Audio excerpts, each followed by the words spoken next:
বাংলাদেশের সবচাইতে মাজলুম তিনি হলেন বাংলাদেশের আপসী নেত্রী, গণতন্ত্রের মা, যিনি এই বাংলাদেশের মানুষদেরকে ঐক্যবদ্ধ করবার জন্য, একটি প্ল্যাটফর্মে আনার জন্য এই দেশের কুলি মজুর, আলেম ওলামা, ইসলাম প্রিয় মানুষ, আস্তিক নাস্তিক সব মানুষগুলোকে একটি প্ল্যাটফর্মে আনার জন্য যিনি কাজ করেছিলেন তিনি হলেন বেগম খালেদা জিয়া।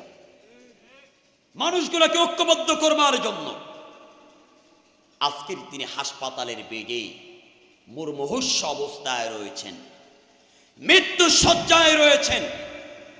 না জানি কখন আমাদের শুনতে হয় আপসী নেত্রী বেগম খালেদা জিয়া আল্লাহ রব্বুল আলামিনের যাকে সাড়া দিয়ে আল্লাহর জিম্মায় চলে গিয়েছেন। আমাদের অতীতের যে মানুষগুলো চলে গিয়েছে এই মানুষগুলোকে পাওয়া আমাদের জন্য অসম্ভব। আমাদের পূর্ববর্তী দেখেন কত ভালো ভালো মানুষ ছিল, যারা বিদায় নিয়ে চলে গিয়েছেন তাদের জন্য দোয়া করা আর আফসোস করা ছাড়া আমাদের কিছু নাই।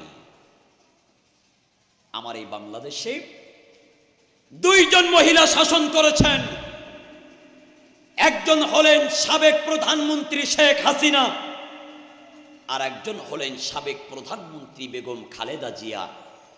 আজকের বেগম খালেদা জিয়া অসুস্থ থাকার কারণে এদেশের লক্ষ লক্ষ কোটি কোটি মানুষ চোখের পানি ছেড়ে দিয়ে ফরিয়াদ করছে। কথা বলেন না কেন?